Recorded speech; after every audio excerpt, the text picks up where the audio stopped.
Bonsoir à tous, bienvenue sur Public Sénat, ravi de vous retrouver pour un nouveau numéro d'On va plus loin. Au programme ce soir, notre grand débat autour du malaise des personnels soignants, grève nationale dans les hôpitaux après déjà 3 mois de mouvement dans les services d'urgence, salaire, manque de moyens, violence physique, erreur médicale, l'hôpital public est à bout de souffle. Le Sénat vote pourtant une loi ce mardi, celle d'Agnès Buzyn.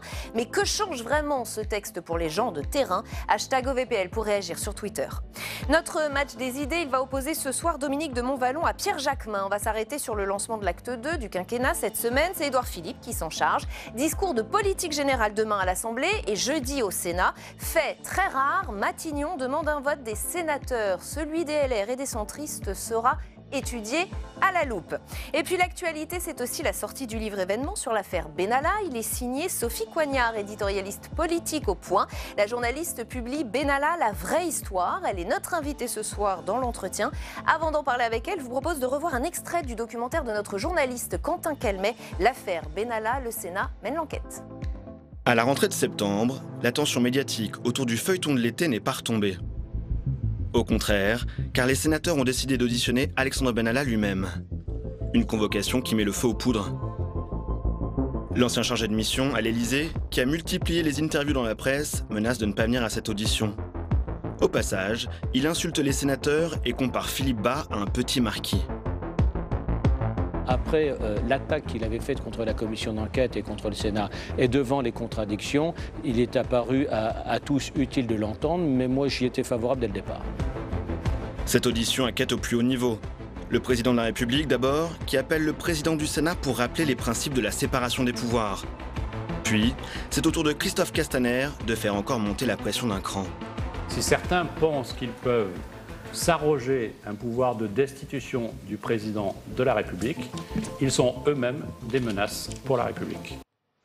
Voilà pour nous remettre dans le contexte et on va aller plus loin avec notre invitée ce soir, Sophie Coignard. Bonsoir, merci d'avoir accepté notre invitation. Éditorialiste politique au Point, auteur donc de Benalla, la vraie histoire, un intrus au cœur du pouvoir aux éditions de l'Observatoire. Je voudrais commencer par cette phrase que vous écrivez à propos d'Alexandre Benalla.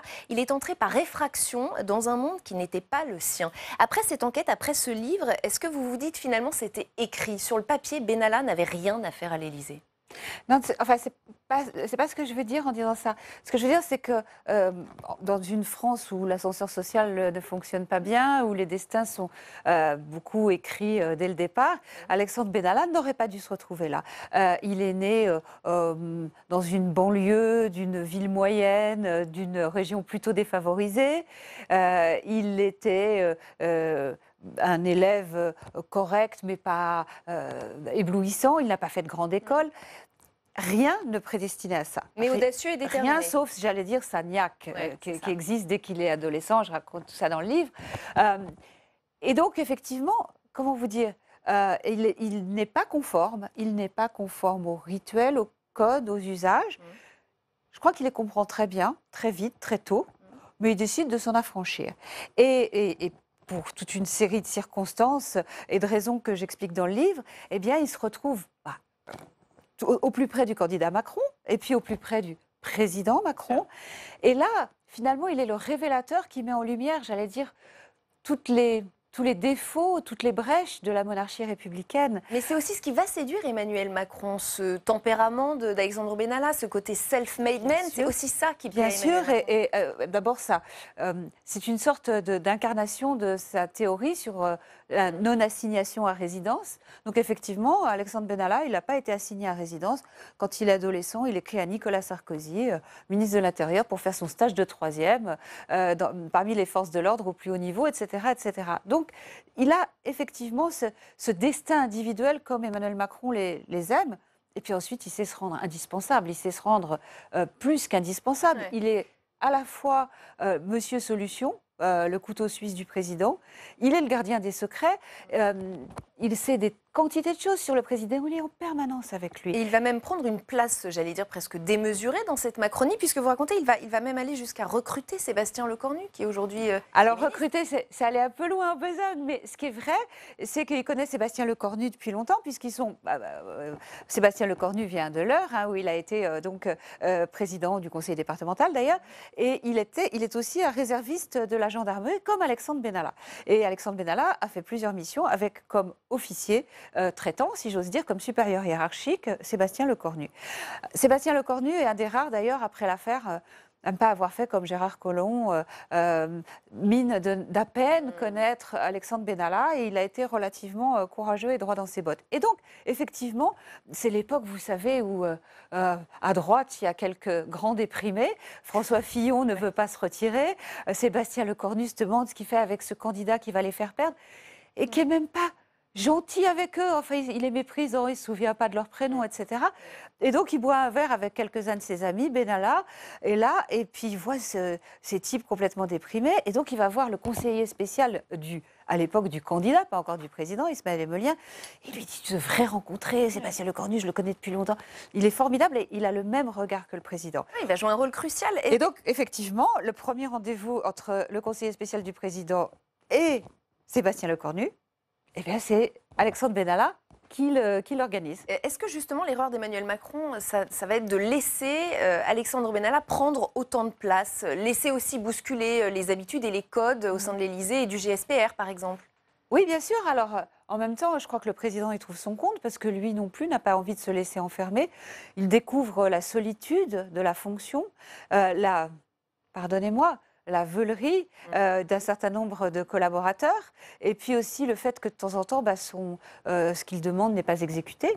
Et finalement, le seul qui continue à lui raconter tout ça avec une espèce de bonhomie et de fraîcheur, eh bien, c'est Alexandre Benalla. Il le fait rire. Il appelle le patron du GSPR, qui est à l'époque colonel, qui est le colonel qui deviendra général Lavergne, qui est un peu soupe au lait, il le surnomme le colonel Moutarde. Le président, ça le fait beaucoup rire. Il fait un certain nombre de blagues comme ça que ne se permettraient jamais les sous-préfets ou les préfets empesés. Et donc, par ailleurs, effectivement, le président va lui confier rien de moins que la réorganisation de la sécurité de la présidence. Et là, s'entame une autre page d'histoire où, comme je le raconte, tout ça ravive la guerre entre gendarmerie et police jusqu'à des paroxysmes qui vont mener au 1er mai. On va passer quelques épisodes. L'affaire, nos téléspectateurs le savent bien, sur Public Sénat a donné lieu à une commission d'enquête ici au Sénat, des auditions extrêmement suivies. Ça a clairement tendu les relations entre le Sénat et l'exécutif, et vous écrivez ceci: au sommet de la Macronie, la consigne est simple, il faut tuer le Sénat. Et vous expliquez qu'ils vont aller jusqu'à creuser dans le passé de certains, et notamment de Philippe Bas, c'est ça? Oui, tout à fait, parce qu'ils se disent, Philippe Bas, il a été secrétaire général de l'Élysée du temps de Chirac, et en ce temps-là, il se passait forcément des choses aussi. On n'est pas, il y avait des affaires aussi. Et donc, qui aurait un peu le souvenir de ce qui s'est passé du temps où Philippe Bas était secrétaire général de l'Élysée? Il va y avoir des pressions, il va y avoir des envoyés spéciaux en fonction des affinités de chacun. Il va y avoir quand même, avant même la première audition, le documentaire que vous avez fait en raconte certains épisodes. Moi, je raconte aussi comment, quand même, l'Élysée va jusqu'à essayer de choisir des avocats à Alexandre Benalla pour faire une défense de rupture où Alexandre Benalla viendrait devant les sénateurs, se tairait, ce serait un avocat.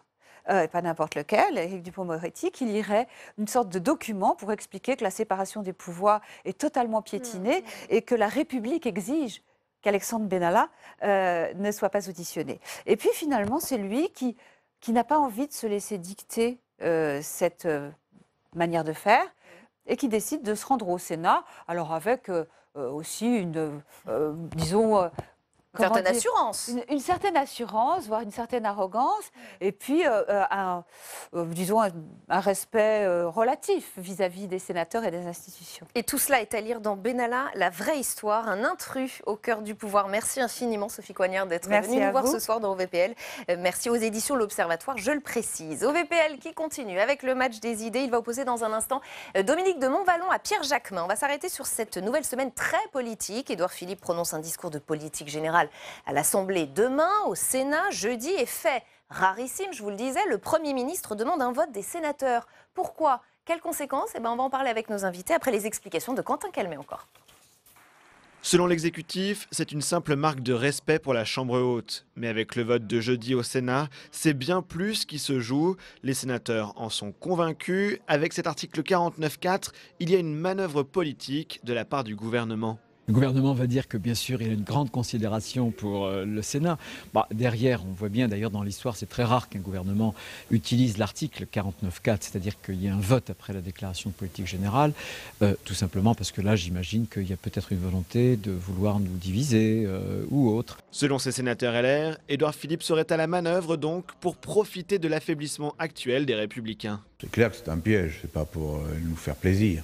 Je pense que le gouvernement se dit, par les temps qui courent, avec les difficultés de la droite, après les européennes, est-ce qu'on ne peut pas mettre un coin entre les républicains, les centristes, à l'intérieur de chaque groupe, etc.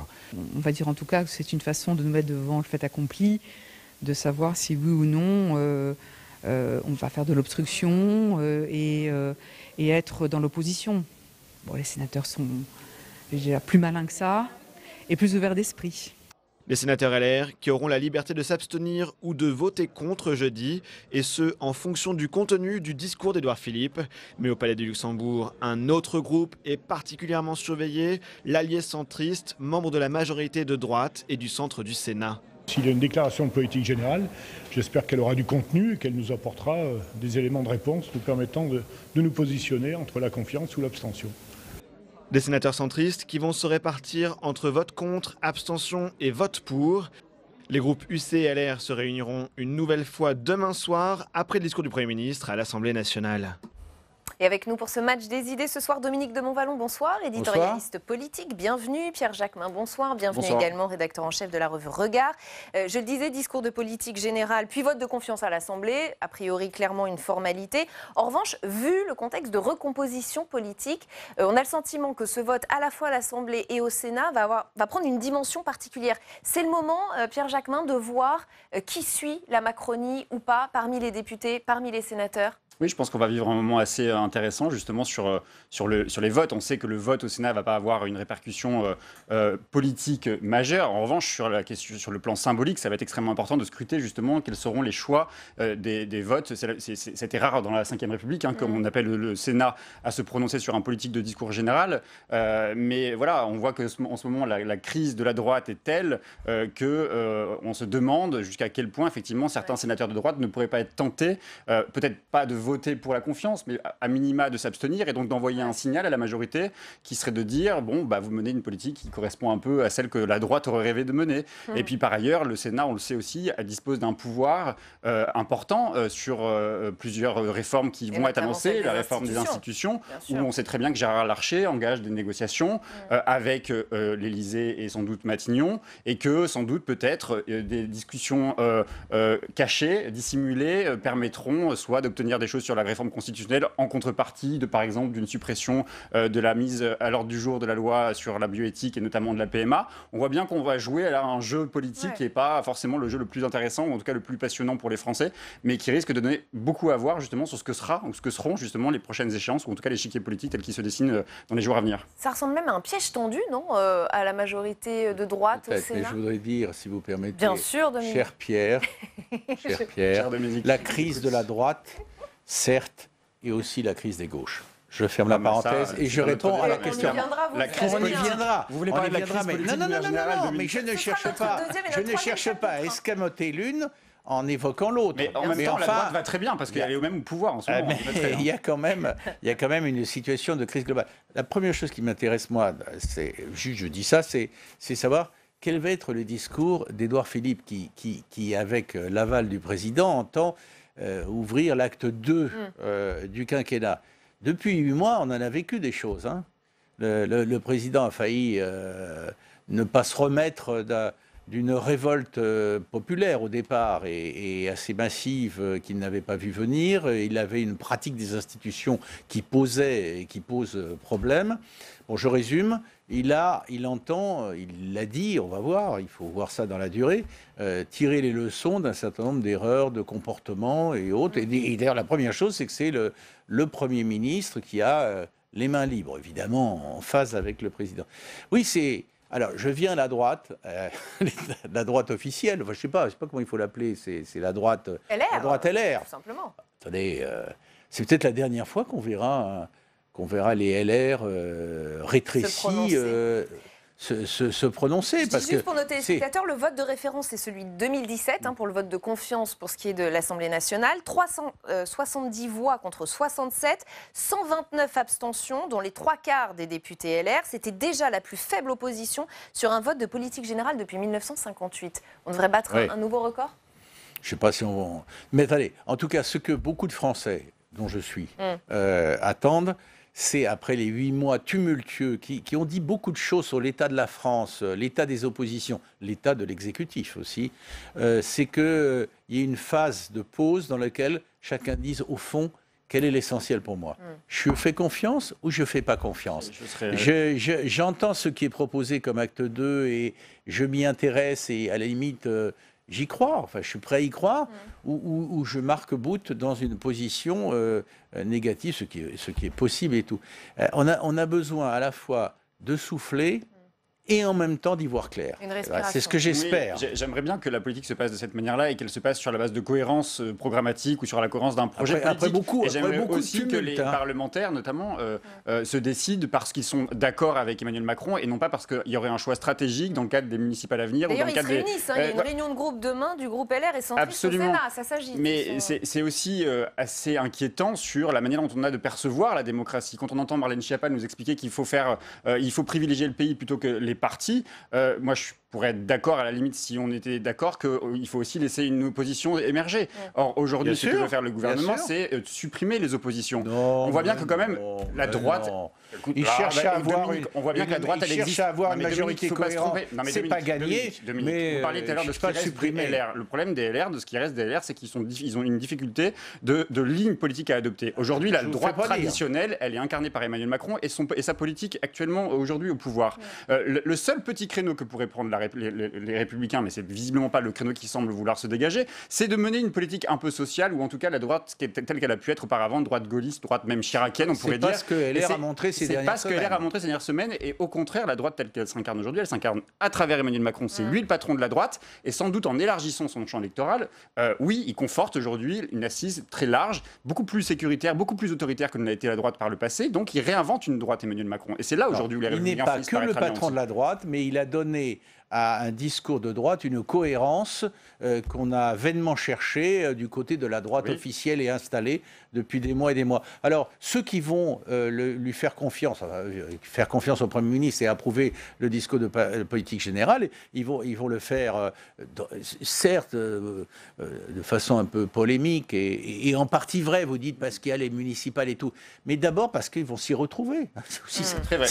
Je veux juste rajouter une chose, parce que je crois fondamental cette lecture-là aussi. Le grand gagnant, c'est pas tant Emmanuel Macron, mais Édouard Philippe. Édouard Philippe a réussi à imposer une ligne de droite à Emmanuel Macron. Aujourd'hui, il ne peut plus faire croire Emmanuel Macron qui mène une politique et de droite et de gauche. C'est terminé. On peut en discuter. Mais enfin bon, je vous ai entendu. Sur la situation de la France insoumise, le parti a aussi décidément du mal à se relever de son revers aux européennes. Nouveau départ fracassant ce week-end, celui d'une figure majeure, Charlotte Girard. Elle claque la porte, elle dénonce la désorganisation du mouvement et l'impossibilité d'exprimer des désaccords. Attention aux divisions, nous dit Éric Coquerel, c'était sur Europe 1, écoutez. Moi, je pense que ça peut être juste une chute de tension, voilà. Si on ne prend pas garde à faire tout exploser et à partir dans des affrontements internes qui n'ont pas lieu d'être. On est dans la Ve République. À un moment donné, on a besoin d'une figure tribunicienne qui arrive à représenter ce que nous sommes. Moi, ce que je constate, c'est que pour l'instant, je ne vois personne qui est capable de fédérer en réalité de manière aussi presque naturelle. Alors, il n'y a personne, Pierre Jacquemin ? À part Jean-Luc Mélenchon ? Je ne sais pas si on peut parler de destin naturel ou en tout cas de figure naturelle qui pourrait émerger. Une chose est sûre, c'est qu'il faut que la France insoumise fasse son autocritique. On voit bien qu'aujourd'hui, la stratégie qui a été la France insoumise les emmène vers l'échec. Et Jean-Luc Mélenchon fait 70% des voix à gauche au moment des élections présidentielles. Ils n'en font plus que 45% au moment des législatives et aujourd'hui, ils sont à peine 25% du corps électoral de la gauche. Donc il y a un problème de chef. Donc il y a un problème. Je ne sais pas si c'est un problème de chef. En revanche, il y a un problème de ligne politique et il y a sans doute un problème de démocratie au sein de la France insoumise.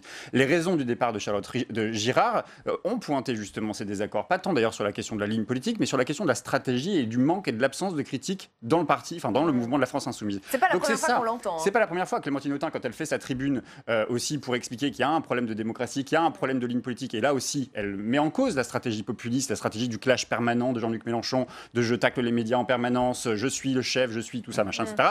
Bon voilà, tout ça montre qu'il y a quand même des dissensions en interne et qu'il faut les écouter s'ils veulent justement se relancer et redonner un souffle. C'est sûr que Jean-Luc Mélenchon a quand même encore une responsabilité. Il est celui qui a porté, comme jamais la gauche avait été portée à une élection présidentielle. Donc il a cette responsabilité. Mais cette responsabilité, elle s'incarne à travers ce qu'a été l'histoire de la gauche. On ne peut pas décider que du jour au lendemain, la gauche n'existe plus. Les communistes sont là. Il y a une autre sensibilité, la sensibilité écologiste, la sensibilité socialiste, tant qu'ils sont encore de gauche pour certains d'entre eux. Donc voilà, il faut, à mon avis, que Jean-Luc Mélenchon revoie sa stratégie populiste et peut-être retrouve le chemin de je tends des mains à la gauche, au mouvement social, aux syndicats, pour reconstruire cette gauche. Elle est anéantie, la gauche, aujourd'hui.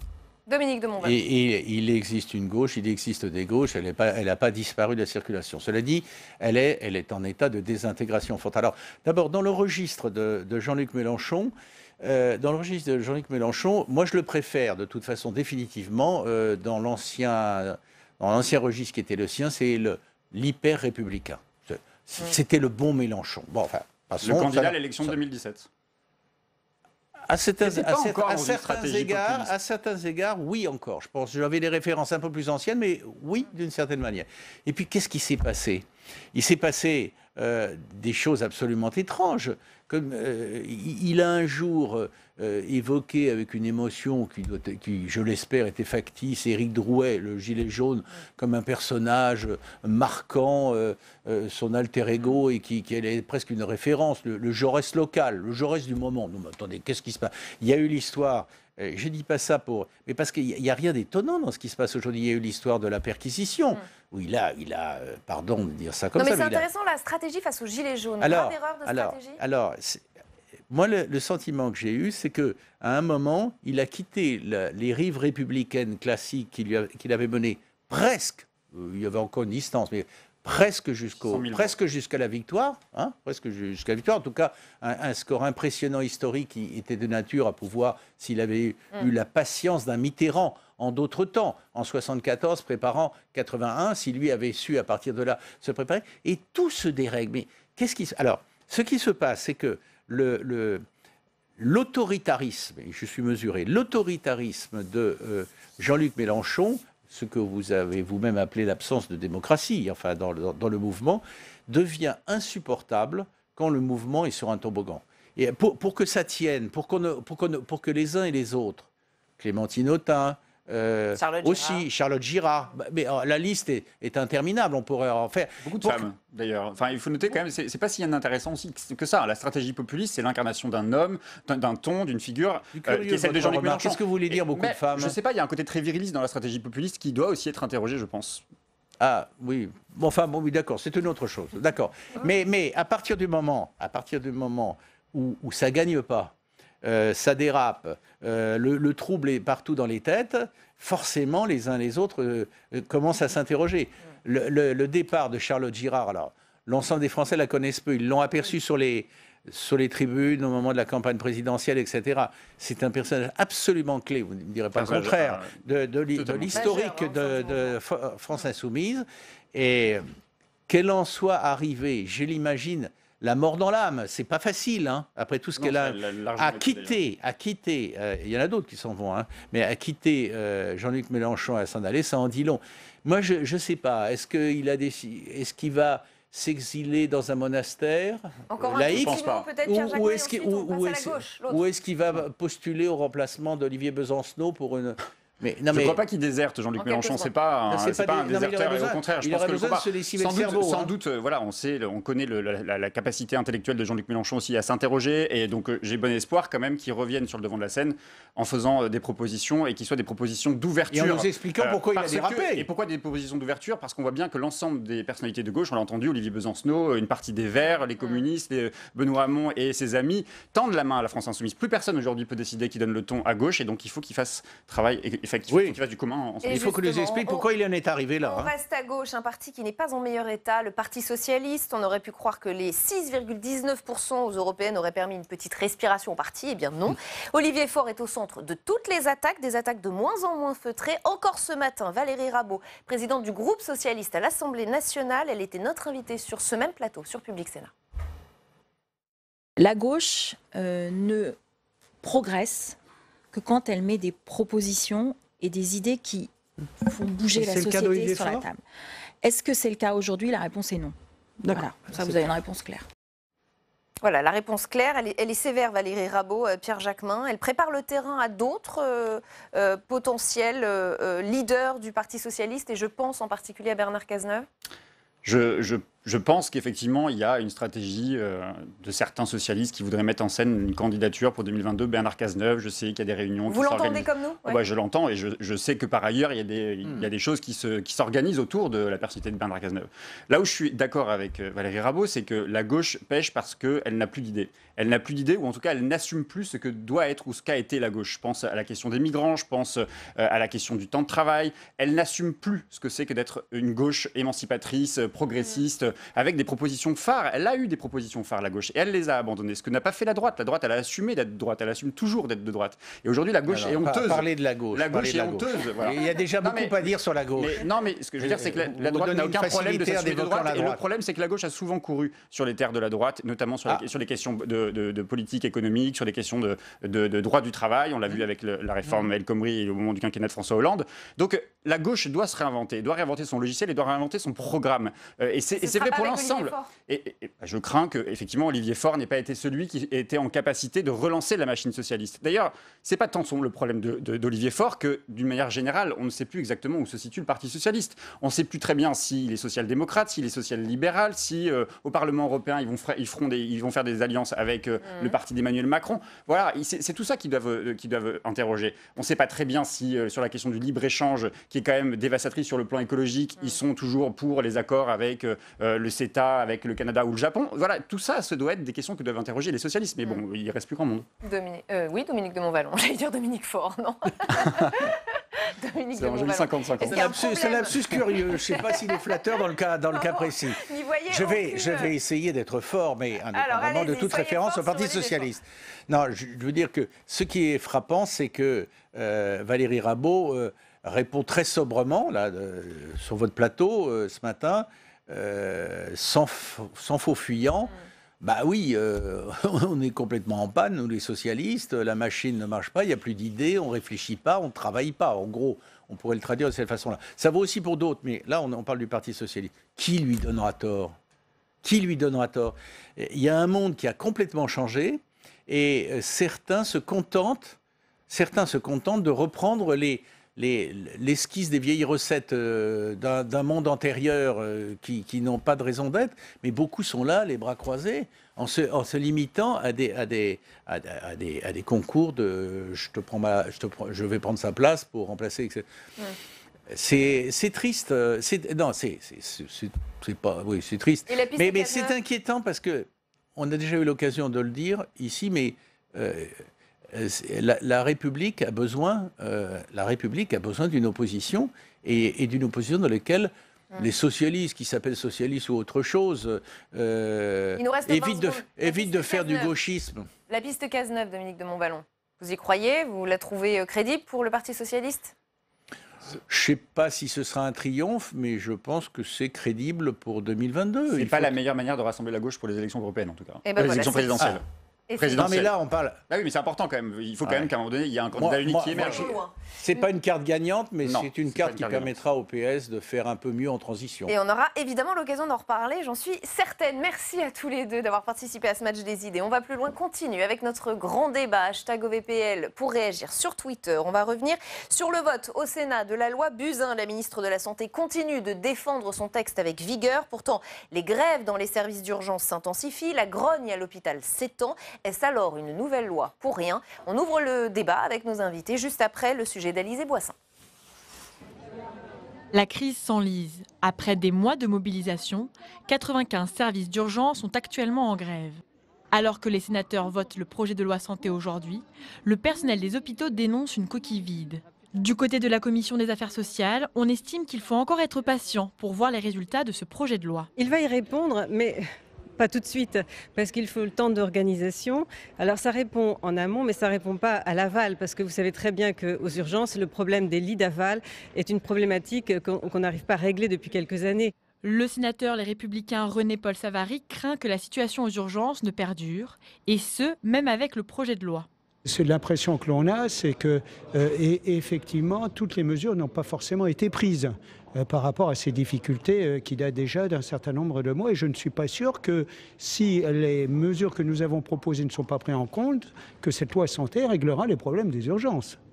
Autre problème souligné par l'opposition sénatoriale, l'absence de financement. Cette loi, c'est une loi d'organisation, une loi cadre d'organisation qui ne porte aucune mesure financière. On ne peut pas envisager que notre système de santé soit totalement réformé sans des moyens nouveaux. On ne peut pas imaginer qu'il soit réformé avec des personnels qui aujourd'hui sont en burn-out. Ce n'est pas possible.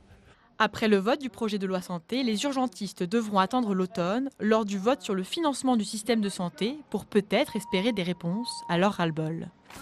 Et avec nous pour le grand débat dont va plus loin, Philippe Halimi, bonsoir, bienvenue, bonsoir. Chef du service de radiologie de l'hôpital européen Georges Pompidou. Vous êtes aussi l'auteur de Hôpitaux en détresse, patients en danger, c'est chez Flammarion. Fanny Vincent, bonsoir, docteur en sociologie, co-auteur de Le casse-tête du siècle à propos des réformes de l'hôpital public aux éditions Raison d'agir. Laurent Rubinstein, bonsoir, bienvenue à vous, infirmier aux urgences pédiatriques de l'hôpital Robert Debré, membre du collectif Interso, service d'accueil des urgences, et nous attendons Michel Amiel, qui est sénateur La République En Marche des Bouches-du-Rhône, vice-président de la commission des affaires sociales. Le projet de loi santé est voté au Sénat ce mardi. Il est censé, je cite, faire émerger un système de santé mieux organisé dans les territoires et renforcer l'accès aux soins. Laurent Rubinstein, qu'est-ce que vous vous dites en voyant le vote de ce texte? Est-ce que vous vous dites encore un texte, encore une loi, pour rien, qui ne change rien, qui ne s'adapte pas à vos besoins? Qu'est-ce que vous vous dites ce soir? J'ai l'impression justement que la ministre a fait ce texte sans forcément regarder l'état des urgences par rapport au manque de personnel. On parle souvent de consultations simples ou que les consultations simples engorgent les urgences, mais il n'y a pas que cela. Il y a des personnes, il y a de l'adulte ou de l'enfant qui consultent pour des pathologies où il y a besoin de soins, où il y a besoin de technicité. Donc on ne peut pas ne parler que de maisons d'accueil, on ne peut pas parler... Vous n'avez pas été assez à l'écoute? Elle n'a pas été à l'écoute du tout, et elle pense que simplement en créant des maisons médicales et en mettant plus de médecins généralistes, le problème sera réglé, alors que le problème sera le même en fait. Parce que là, même à Robert Debré, on est dans le 19e, on a un bassin de population hyper pauvre. Les gens n'iront pas dans une maison médicale. Ils sont habitués à aller aux urgences. Donc, je ne pense pas que le problème sera réglé. Je pense que c'est juste camoufler le problème en disant, voilà, on fait quelque chose et voilà. Une énième loi, Philippe Halimi, quel est votre regard? Vous êtes d'accord avec cela? C'est une loi qui n'a pas été assez à l'écoute des gens du terrain? Oui, on a l'impression que le terrain n'est pas du tout entendu. On l'écoute, mais on ne l'entend pas véritablement. Parce que ce qu'il faut dire aussi, c'est qu'il y a un profond malaise dans tout l'hôpital public, pas uniquement à cause des urgences. On a l'impression actuellement, et ça depuis une lente dégradation observée depuis plusieurs années, que l'hôpital public actuellement, c'est un bateau ivre et qui prend l'eau de toutes parts. Donc, nous, au niveau de l'association que je dirige, et à propos du livre qu'on a co-rédigé avec un collègue, on a lancé plusieurs alertes, mais on a l'impression, et sans vouloir faire de jeu de mots, que le politique ne réagit que dans l'urgence. Et donc, ce qu'on voudrait, c'est qu'il y ait des actions qui soient des actions concertées avec les gens de terrain, et qui ne soient pas des mesurettes qui vont être très rapidement oubliées. Donc c'est le vrai souci de l'hôpital public, et je ne voudrais pas que la problématique des urgences, qui est une problématique majeure, cache le reste des problèmes, parce qu'il y a énormément de souffrance des personnels soignants, pour que des personnels soignants qui sont investis à 120% de leur métier, en arrivent à s'arrêter de travailler. Elle le dit, Agnès Buzyn. Alors vous avez remarqué, elle multiplie les apparitions médiatiques depuis quelques jours, hier soir sur BFM, dans Libération, et voilà ce qu'elle nous dit. Je comprends l'impatience, je vois l'engagement de professionnels, il est impressionnant, dit la ministre. Je veux qu'ils entendent que je travaille pour eux, je les respecte. En clair, elle demande de la patience aussi, Fanny Vincent. Quel est votre regard sur cette problématique ? Alors, juste avant de commencer, il y a eu une petite erreur sur le titre de l'ouvrage, je suis désolée, c'est La casse du siècle et non pas Le cassesse du siècle. Donc c'est dit, c'est une erreur de ma part, qui a été écrit avec Frédéric Pierru et Pierre-André Juven. Sur la ministre, alors en effet, elle multiplie les apparitions médiatiques, mais c'est vrai qu'au début de la médiatisation de ce mouvement de grève, elle est restée assez absente, assez en retrait, et d'ailleurs, elle a tout de suite dit que ce n'était pas un problème de conditions de travail, mais que c'était une question de sécurité. Alors c'est vrai que c'est une agression de trop qui a engagé cette grève, mais détacher les deux, ça paraît complètement... Vous voulez dire qu'elle a laissé pourrir la situation ? Je ne sais pas si on peut dire de laisser pourrir. En tout cas, elle a fait preuve, en tout cas c'est comme ça que les soignants le ressentent, elle a fait preuve d'un certain mépris peut-être vis-à-vis des conditions de travail réelles sur le terrain, et elle n'a peut-être pas pris la mesure de l'ampleur de la situation et de la dégradation des conditions de travail ces dernières années.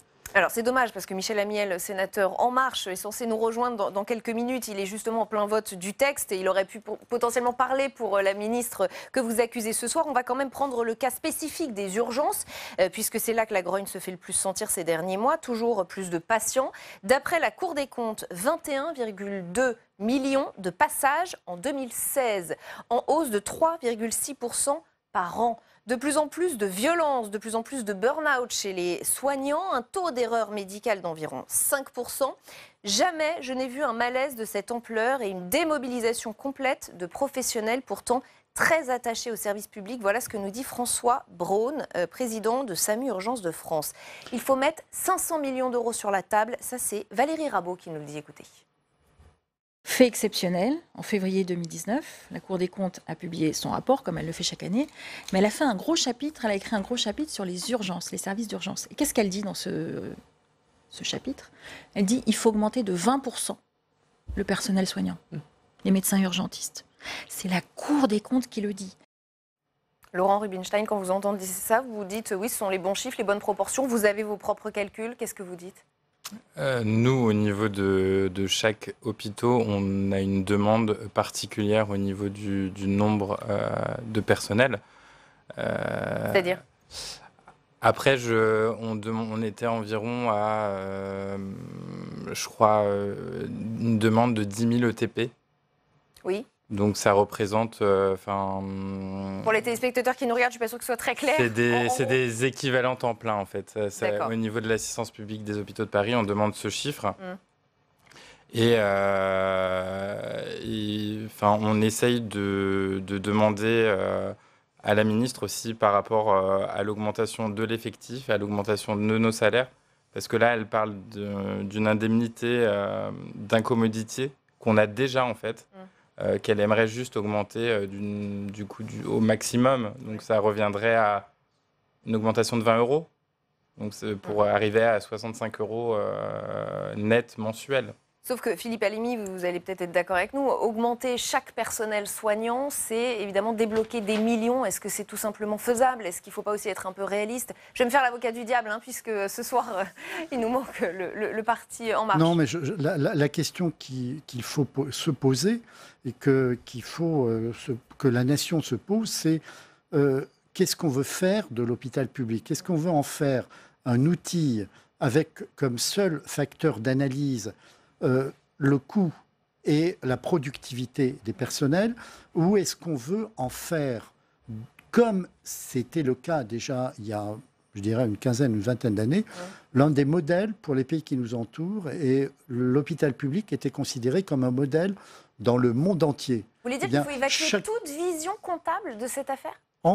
Évacuer toute vision comptable et n'avoir qu'une approche comptable de la problématique du fonctionnement de l'hôpital public, eh bien, la réalité, elle est entre les deux. C'est-à-dire que ces facteurs, je dirais, de productivité et de management comptable ont leur place, bien entendu, mais ça ne peut pas être le seul outil de management d'un hôpital qui est une structure extrêmement complexe et où on observe actuellement une verticalité avec des gens qui sont sur le terrain et qui ne sont pas écoutés, qui ne sont pas entendus, qui ne sont pas respectés. Donc quand Valérie Rabault dit qu'il faut la mettre 500 millions, c'est plus 20%, dit la Cour des comptes, à la limite, c'est même pas tellement ça le sujet. C'est s'attaquer à la problématique et aux difficultés qu'on rencontre l'hôpital public. Il n'y a pas qu'une seule approche. Il y a une approche évidemment comptable parce qu'on a trop voulu à un moment donné restreindre les budgets hospitaliers et à un moment donné où c'est plus possible, on est à l'os. Mais il y a aussi un problème de gouvernance. Ce n'est pas nous uniquement qui le disons. Il y a un rapport qui a été publié par l'Académie de médecine il y a début avril de cette année qui dit à peu près la même chose que nous, c'est-à-dire qu'on ne pourra pas réformer l'hôpital public et faire que l'hôpital public redevienne, je dirais, un outil qui fonctionne très bien, en faisant l'impasse sur la gouvernance de l'hôpital, c'est-à-dire introduire un équilibre des pouvoirs qui n'existe pas actuellement. On est sur un tout administratif. Et d'ailleurs, depuis qu'on a mis en place cette politique managériale au sein de l'hôpital public, jamais les hôpitaux publics n'ont perdu autant d'argent. C'est qu'il y a un problème, c'est que le personnel à qui on a promis plein de choses et qui voit ses conditions de travail se détériorer de jour en jour, n'accepte plus de travailler comme ça. Et donc il y a une sorte de perte de sens. Et une entreprise, sans parler de l'hôpital public, n'importe quelle entreprise ne peut pas travailler s'il n'y a pas d'adhésion de ses personnels. Et ceci est incontournable. Et on va laisser entrer Michel Amiel, que j'annonçais en début d'émission, sénateur La République En Marche des Bouches-du-Rhône. Michel Amiel, bonsoir, merci de nous rejoindre. Je rappelle donc que vous êtes vice-président de la Commission des Affaires sociales. Vous avez été médecin généraliste pendant 35 ans. Les équipes de Public Sénat ont pu vous suivre, notamment lorsque vous vous êtes rendu aux urgences de l'hôpital Nord de Marseille. Donc vous connaissez parfaitement le sujet. On a ici 3 interlocuteurs qui ont plutôt été critiques vis-à-vis de la loi Buzyn. Je ne vous le cache pas, mais puisque vous arrivez, vous ne le savez pas encore. Qu'est-ce qui vous permet de vous dire ce texte est satisfaisant sur le long terme pour ce qui est de l'état de l'hôpital et des urgences en particulier ? Alors, vous l'avez dit, ce texte n'a pas la prétention ni l'ambition de traiter les choses à court terme. Il essaie de mettre en place un certain nombre de dispositifs, les CPCT, les hôpitaux de proximité, où il pourrait y avoir effectivement de l'accueil d'urgence pour permettre d'aborder la médecine de demain. Maintenant, je suis le premier à reconnaître, et vraiment en toute humilité, que pour le moment, il n'y a pas de solution miracle, comme je l'ai rappelé tout à l'heure dans la question au gouvernement, pour traiter le problème des urgences. Et l'articulation qu'il y a entre médecine de ville, où effectivement depuis 2003 on a abandonné la question de la permanence de soins ambulatoires, et l'hôpital, aujourd'hui pose un véritable problème. Et comme je le disais tout à l'heure, il ne faut pas remonter les médecins contre les médecins, les soignants contre les soignants. Il faudrait essayer de participer ensemble de cette dynamique. On dit les généralistes ne font plus de la médecine d'urgence, n'assument plus la permanence des soins. Certes, il y a une réforme de 2003 ou à un moment 2003, donné... c'est 2003. Oui, c'est en 2003. On a supprimé l'obligation, y compris dans le code de déontologie, la permanence des soins ambulatoires, la fameuse PDSA. Sauf que les généralistes travaillent 10 heures, 11 heures par jour et participent largement de l'offre de soins. Non, aujourd'hui, force est d'admettre qu'il manque de personnel soignant et que ce sera mission impossible que de régler ça rapidement. D'où l'importance, et c'est la raison pour laquelle j'ai interpellé dans le cadre des questions au gouvernement la ministre, pour qu'il y ait quand même des solutions qui certes ne sont pas totalement satisfaisantes, mais qui pourraient apporter un petit peu d'oxygène. Des solutions de plus court terme, plus concrètes, c'est ça qu'on attend, Fanny Vincent ? Oui, je pense que les soignants là attendent des solutions immédiates. Oui. Alors la ministre fait que de répéter qu'il n'y a pas de solution miracle, mais il me semble que alors elle a suscité beaucoup d'espoir quand elle est arrivée au ministère de la Santé en disant qu'elle avait pris la mesure d'un hôpital aujourd'hui à bout de souffle, qui était traité comme une entreprise et que ce modèle ne pouvait plus perdurer. Par contre, il me semble qu'au moment des annonces d'Emmanuel Macron au mois de septembre sur le plan santé, il y a eu un certain nombre d'attentes qui ont été un peu déçues, notamment en termes de conditions de travail. Le mot travail n'a jamais été prononcé par Emmanuel Macron dans la présentation du plan santé. On a traité des conditions d'emploi, on a proposé notamment un statut unique du praticien hospitalier comme étant une solution pour résoudre un certain nombre de tensions, mais il n'y a rien en fait sur l'activité elle-même, sur la qualité empêchée, sur la course au temps qui se réduit de plus en plus, sur le rapport au contractuel à l'intérieur. Rien non plus sur la gouvernance. Et je reprends ce que vous dites. Quand Emmanuel Macron, le 18 septembre, a fait ce discours où il dit il faut redonner de l'espoir et du pouvoir également au personnel soignant, aux médecins, à la collectivité médicale, au président de CME, eh ben, rien de ces annonces ne se retrouve actuellement dans le projet de loi santé. Et cette absence de prise en compte de la parole présidentielle, moi, m'inquiète un petit peu parce que est-ce que c'était tout simplement un affichage et que derrière, il ne se passera rien en termes de gouvernance?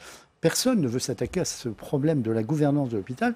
J'ai l'impression que les politiques sont un peu désemparés et ne veulent pas s'attaquer à l'une des racines du problème, qui est l'absence de bienveillance, l'absence d'échange, de contact, d'écoute entre l'administration qui décide parfois même des projets médicaux alors que ce n'est pas leur domaine de compétence, et les gens qui sont sur le terrain et qui ne sont absolument pas entendus. Alors, donc ça, c'est insupportable. La loi HPST n'a pas été remise en question, clairement. C'est dommage. Non, mais je fais une affirmation qui est un constat et on ne peut pas nier le contraire. De même que la question de la tarification à l'acte, la T2A, on a dit aujourd'hui, ce n'est pas la panacée. J'en suis personnellement complètement convaincu. Il y a un chantier qui est en cours. L'idéal aurait été de prendre le temps, mais il lui fallut beaucoup plus de temps que ce qui a été fait là pour tout remettre à plat. Il aurait fallu au moins 2 ou 3 ans. La gouvernance, avec la question de la loi HPST, où aujourd'hui, effectivement, les directeurs sont tout-puissants en matière de décision, y compris parfois, comme vous l'avez dit, monsieur, de décision médicale. La tarification. Regardez l'effet pervers de la tarification des urgences. En moyenne, c'est 150 €, disait la Cour des comptes, 148 très exactement. Il y a eu la proposition d'Olivier Véran de réorienter vers la médecine de ville les consultations qui ne seraient pas des urgences. Nous, au Sénat, j'étais le premier à ne pas être d'accord avec cette décision. Pourquoi ? Parce que d'une part, il faudra quand même une pré-consultation, j'appelle ça comme ça, pour décider que c'est urgent ou c'est pas urgent. Donc, du temps médical, qu'on le veuille ou pas. Et deuxièmement, les 25 €, je crois que c'est ça la somme qui est... Enfin, peu importe, les X euros enlevés de ces 150, ajoutés à ces 150 € ne régleront absolument rien. Donc aujourd'hui, une des solutions, me semble-t-il, ce serait d'adosser à l'hôpital, moi j'avais participé à ça à Marseille, à l'hôpital Aveyron, des structures de consultation non programmées. Encore faut-il trouver les médecins et le personnel pour les mettre en œuvre. On va essayer de ne pas être trop technique pour ne pas perdre aussi nos téléspectateurs, même si je le sais, c'est un petit peu technique. La situation des urgences, vous l'avez dit, est révélatrice d'un problème plus large de l'hôpital public. C'est ce que nous dit également Jonathan Freund, urgentiste à l'hôpital de la Pitié-Salpêtrière. Il témoignait ce matin sur France Inter et il nous dit « Les urgences sont le symptôme de l'hôpital public qui va très mal. C'est la continuité de toute la politique de déstructuration de l'hôpital public qui retentit à la fin sur les urgences. » Alors, les politiques publiques successives ont-elles délaissé l'hôpital ? Je vais vous poser la question dans un instant. D'abord, une archive. Il se trouve qu'il y a 30 ans, regardez, les mêmes revendications se faisaient entendre. Octobre 91, grande manif qui se déroule dans Paris avec plus de 15 000 personnes. Et écoutez ce que disait cette infirmière. On est en grève pour des problèmes d'effectifs, pour des problèmes de salaire, pour les conditions de travail qui se dégradent de jour en jour. On est mal payé, on en a marre, on travaille de plus en plus, voilà, c'est ce qu'on revendique. Laurent Rubinstein, ça vous fait quoi d'entendre ça? Ce sont exactement vos mots d'aujourd'hui. Ça veut dire que depuis 30 ans, on n'a rien fait, il ne s'est rien passé? C'est exactement les mêmes revendications que nous avons, parce qu'il y a une augmentation de passage, on ne voit pas d'augmentation de l'effectif, alors que normalement, ça devrait rimer avec. L'augmentation de salaire, on n'en parle pas parce qu'il n'y en a pas. Et vous vous rendez compte qu'en 30 ans, Cette femme, ce que dit cette femme il y a 30 ans, ils le disent à nouveau aujourd'hui. Que se passe-t-il? Est-ce que quelqu'un pourrait nous trouver une source d'explication? Il y a plusieurs, à mon sens, il y a plusieurs explications. On a évoqué tout à l'heure le tournant gestionnaire qui a été pris pour l'hôpital public, qui était dans le cadre de la révision générale des politiques publiques de mettre des managers qui sont des financiers. Donc on insiste sur le quantitatif et plus sur le qualitatif. Ensuite, il y a eu la T2A. Donc la T2A, c'est une course à la consommation d'actes médicaux en tout genre. Et on récompense les hôpitaux qui ont bien travaillé, mais en fait, on ne devrait pas les récompenser parce qu'ils coûtent plus cher à la collectivité nationale. Donc ça, c'était dans les années 2000. Et puis, en 2009, il y a eu la loi HPST qui a déséquilibré un équilibre qui a fonctionné entre la gestion administrative de l'hôpital et puis la voix des personnels soignants. Et tout ceci a été annihilé par la loi HPST. Donc il y a eu plusieurs étapes qui aboutissent à la situation actuelle. Regardez ce que répond Pierre-André Juvin, sociologue spécialiste des politiques de santé, lui aussi interrogé dans le Figaro, que vous connaissez. Dans les années 2000, la dette contractée par les hôpitaux est passée de 9 à 30 milliards d'euros. L'État n'a pas souhaité investir, il a donné aux structures la responsabilité de leur gestion financière. Les établissements hospitaliers se sont alors tournés vers des emprunts à taux faibles qui se sont avérés toxiques, Fanny Vincent. Oui, tout à fait. Enfin, je suis d'accord avec ce que dit Pierre-André. On a écrit l'ouvrage ensemble. Je suis d'accord. Après, c'est vrai que cette archive montre qu'en 30 ans, en fait, les revendications sont toujours les mêmes et sont exacerbées. Il y a eu... On ne peut pas dire qu'il n'y a rien eu.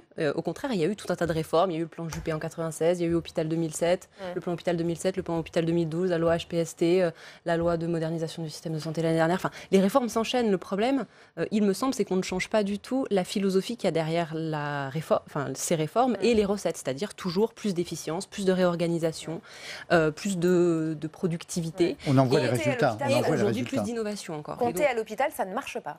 Ça ne peut pas marcher, Michel Amiel. Non, je crois qu'effectivement, moi je suis tout à fait d'accord avec ce qui vient d'être dit. Bon, après, c'est vrai qu'on voudrait, tellement le ras-le-bol est important, que Mme Buzyn, dans un claquement de doigts, mette tout par terre. Vous savez, aujourd'hui, on n'abolit pas 30 ans d'une médecine qui a été construite plus sur des critères technocratiques, financiers, d'efficience, comme vous le dites, et redonner la parole aux médecins, je prêche peut-être un peu pour ma paroisse, me paraîtrait la première des choses. Après, hôpital public, hôpital privé, on ne peut pas nier, moi je vois les hôpitaux marseillais, le déficit qu'ils ont, la dette qu'ils ont, on ne peut pas nier qu'il y ait eu d'authentiques problèmes de gestion, pour des raisons qui seraient un petit peu longues d'énumérer sur ce plateau, mais qui est un véritable problème. Donc, à un moment donné, le retour de balancier fait que les pouvoirs publics disent « bon, maintenant, ça suffit ». Mais il est dommage que ce soit finalement le personnel soignant, et pire encore, le patient, mais bien évidemment, qui en subit les conséquences. Écoutez, la loi qu'on a votée, d'ailleurs c'est pour ça que j'étais en retard, je m'en excuse, espérons qu'elle portera ses fruits, ça ne va pas être simple. Fanny Vincent. Oui, si je peux me permettre, par rapport à ces plans de retour à l'équilibre, en effet, ce que dit Pierre-André Juvin, c'est que les établissements ont été laissés seuls, ils ont pris entièrement la responsabilité de ces investissements toxiques, et les directeurs d'hôpitaux sont les premiers à dire, en fait, on n'est pas des chefs d'entreprise, on n'a pas cette culture de l'emprunt, etc. Et du coup, c'était pas notre job, on s'est retrouvés un petit peu tout seul face à ces questions-là. Et surtout, il y a des problèmes de gestion, certes, mais ces plans de retour à l'équilibre qui ont été imposés à ces établissements très endettés, ont eu des conséquences aussi sur le personnel derrière. Pourquoi ? Parce que le personnel, ça représente à peu près 64% de la masse salariale des hôpitaux, donc quand il faut faire des économies, c'est là qu'on va taper. Donc, par exemple, c'est un exemple qu'on prend dans l'ouvrage, l'hôpital d'Ajaccio, en Corse, a été mis sous tutelle, etc., pour gros endettement. Le problème, c'est que ça ne fait que augmenter. La dette de cet établissement ne fait qu'augmenter parce qu'il y a un épuisement des soignants vis-à-vis des plans de retour à l'équilibre qu'on leur impose, une explosion du recours à l'intérêt. C'est de pire en pire. Pour les emprunts toxiques, si je peux dire juste un mot, c'est peut-être un peu facile de dire ce ne sont pas des chefs d'entreprise. Je n'ai pas fait l'école de Rennes, je n'ai pas fait l'ENA, j'ai été maire 17 ans, je n'ai jamais souscrit un emprunt toxique pour ma commune. Je veux dire, à un moment donné, il en va de la part d'un gestionnaire, même s'il n'est pas hyper pointu en matière de connaissances financières, d'être prudent. Parce passez-moi ce Et point. Philippe Halimi, vous vouliez réagir. Il nous reste moins d'une minute. Oui, juste pour dire qu'en même temps qu'on diminuait les emplois de soins, on augmentait de façon considérable les emplois administratifs parce qu'il faut tout contrôler. Je prends l'exemple d'un hôpital où, en 3 ans, il y a eu une augmentation de 24% des personnels administratifs, une diminution de 12% des personnels de soins. Ça a bien été un choix politique qui a été fait à un moment donné, sur lequel il faut probablement revenir. Et pour terminer, je crois que sur la loi santé, le projet de loi actuel, je trouve que la représentation nationale aurait dû prendre en charge également cette problématique de la réforme de la gouvernance, plutôt que de la laisser derrière via des ordonnances dont on ne sait pas par qui elles vont être rédigées. Et ce sera le mot de la fin. Merci à tous les 4 d'avoir participé à ce grand débat. C'est la fin de cette émission. On se retrouve demain à 18h30 sur Public Sénat, toujours en direct. Sachez que l'invité de Territoire d'Info demain, c'est Damien Abad, vice-président du parti LR et député de l'Ain. Très bonne soirée, restez au cœur du débat.